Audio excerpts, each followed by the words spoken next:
¿Alguna vez has escuchado hablar del Grimorio del Papa? Se dice que es un libro maldito, escondido durante siglos por el Vaticano, capaz de invocar fuerzas que la Iglesia públicamente niega, pero que en secreto conoce mejor que nadie. Para muchos es solo una leyenda urbana. Para otros, es uno de los secretos más oscuros jamás vinculados al papado. Pero antes de entrar en el mito, hagamos una pausa. Porque esta historia no comienza con demonios. Comienza con autoridad. Durante la Edad Media, la palabra de un papa no solo gobernaba la fe, gobernaba la realidad. Lo que él aprobaba era sagrado. Lo que condenaba, desaparecía. En ese contexto aparece un libro atribuido, no oficialmente, pero de forma insistente, a un papa real, Honorio III. El texto sería conocido con el nombre de Grimorium Verum, aunque durante siglos circuló bajo un título mucho más perturbador. El libro secreto del Papa Honorio. El solo nombre era suficiente para generar obediencia. Según los manuscritos antiguos, este grimorio contenía rituales de invocación, sellos demoníacos y fórmulas de poder que solo podían funcionar si quien los leía estaba bendecido por la Iglesia. Una contradicción absoluta, y precisamente por eso, peligrosa. Porque si el libro decía la verdad, entonces significaba que la Iglesia conocía estos rituales, sabía cómo funcionaban, y decidía quién podía acceder a ellos. Y si mentía, entonces alguien había usado el nombre del Papa para legitimar magia prohibida. Ambas posibilidades eran aterradoras. No pasó mucho tiempo antes de que el Vaticano reaccionara. El libro fue condenado, prohibido y relegado a listas negras. Cualquier copia era considerada herética. Su posesión podía significar prisión, o algo peor. Pero aquí viene lo inquietante. Los libros verdaderamente falsos se destruyen. Este no. El Grimorium Verum fue archivado, preservado, estudiado. Y eso nos lleva a la pregunta que abre este documental. ¿Por qué conservar un libro que supuestamente no debía existir? En esta primera parte hemos abierto la puerta. En la siguiente, descenderemos aún más, para descubrir qué contiene realmente el Grimorio, porque exige juramentos extremos y qué tipo de entidades describe con una precisión que no parece simbólica. Porque una cosa es clara. Este libro no fue escrito para el público. Y definitivamente, no fue escrito para ser leído en voz alta. Si la primera parte de esta historia abría una puerta prohibida, lo que hay detrás es un corredor estrecho, oscuro, y sin salida clara. Porque el verdadero terror del llamado Grimorio del Papa no está en su existencia, sino en su contenido. A diferencia de otros libros medievales de magia, el Grimorium Verum no se presenta como un texto simbólico ni filosófico. Es directo, preciso, frío. No habla en metáforas. Habla en instrucciones. Instrucciones para invocar. Instrucciones para someter. Instrucciones para sellar pactos. El libro comienza de una forma inquietante, no con una invocación, sino con advertencias. Ayunos prolongados. Abstinencia total. Oraciones repetidas durante días. El lector debía debilitar su cuerpo y su voluntad antes siquiera de intentar leer los rituales principales. Como si el libro supiera que quien lo usa, no debe estar completo. Luego vienen los sellos. Círculos complejos, nombres imposibles de pronunciar, símbolos que no corresponden del todo a la demonología popular. No hay descripciones veígas de demonios. Hay jerarquías, rangos, funciones específicas, entidades que gobiernan sobre deseos concretos: poder, conocimiento, control, destrucción. Y aquí surge algo perturbador. El libro no presenta a estas entidades como enemigos de Dios, sino como fuerzas que pueden ser obligadas a obedecer, siempre y cuando se sigan las reglas exactas. No ruegos, no plegarias, órdenes. Eso contradice por completo la doctrina cristiana tradicional. Por eso fue tan peligroso. Según el texto, el operador no debía improvisar.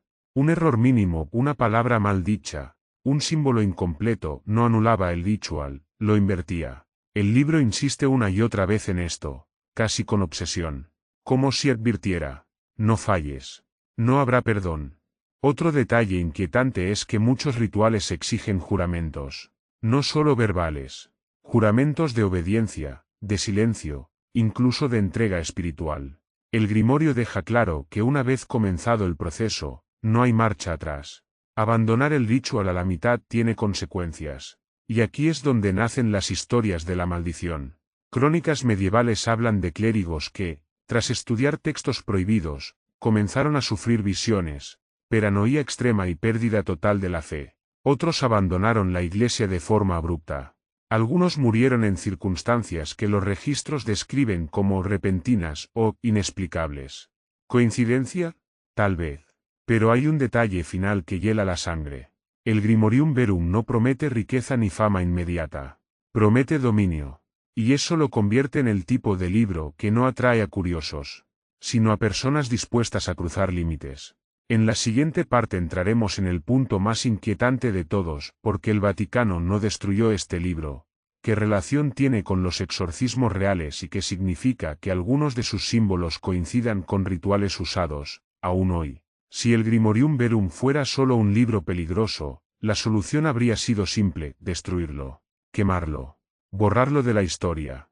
Eso se hizo con muchos otros textos considerados heréticos. Pero este no. Y ese detalle lo cambia todo. El Vaticano no es ajeno a lo oculto. A lo largo de los siglos, la Iglesia no solo combatió la brujería, la estudió. Conocía sus símbolos, sus rituales y, sobre todo, sus efectos en la mente humana. Por eso, cuando un libro como el Grimorium Verum apareció, no fue ignorado, fue clasificado. El libro terminó en listas de textos prohibidos, pero no desapareció.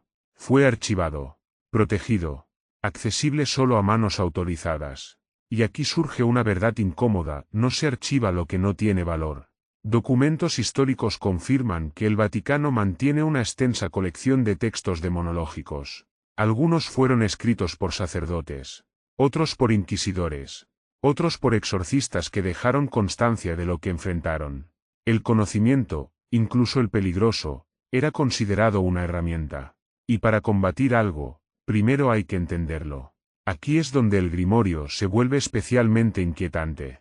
Varios de sus símbolos y fórmulas coinciden, no exactamente, pero sí de forma alarmante, con rituales usados en exorcismos reales. No para invocar, sino para contener, para identificar, para expulsar.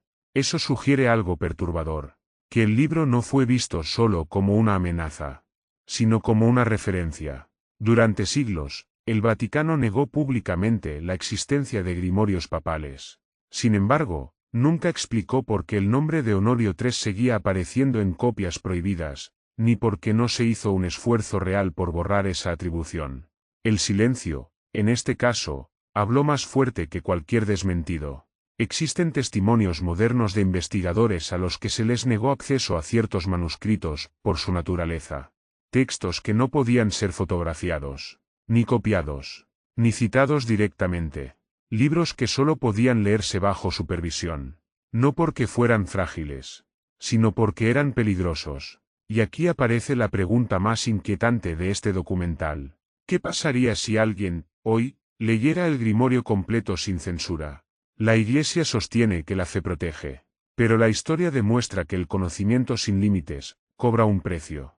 En la última parte, llegaremos al punto final de este descenso: la maldición, el motivo real por el que este libro nunca salió a la luz y por qué algunos creen que no está maldito por lo que contiene, sino por lo que revela. Cuando se habla del Grimorio del Papa, la mayoría imagina un libro cubierto de símbolos demoníacos, sangre seca y advertencias explícitas. Pero la verdadera maldición de este texto no está en sus páginas, está en su existencia. Porque si el Grimorium Verum es solo un fraude medieval, entonces surge una pregunta incómoda: ¿por qué sobrevivió? ¿Por qué fue preservado cuando tantos otros textos fueron destruidos sin contemplaciones? Y si no es un fraude, entonces el problema es aún mayor.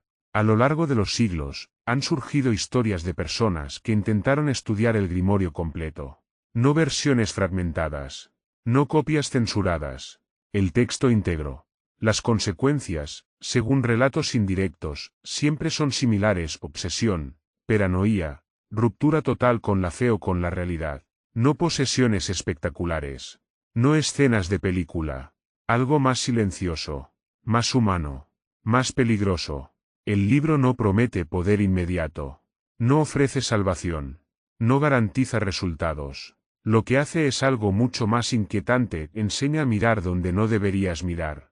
a pensar en términos de dominio, no de fe, a entender la espiritualidad como un sistema que puede ser forzado. Y ese cambio de perspectiva es, para la Iglesia, una amenaza absoluta. Por eso, la maldición no es sobrenatural en el sentido clásico. No hay una frase que condene al lector. No hay un demonio que salte de las páginas. La maldición es que, una vez que comprendes el libro, ya no puedes volver a creer de la misma forma. Ese es el verdadero castigo. Algunos teólogos han sugerido que atribuir el libro a un papa fue el mayor acto de herejía posible. No para invocar demonios, sino para sembrar la duda. Porque si un papa pudo escribir o avalar algo así, entonces la frontera entre lo sagrado y lo prohibido se vuelve peligrosa y difusa. Y quizá por eso el Vaticano nunca aclaró del todo el origen del Grimorio.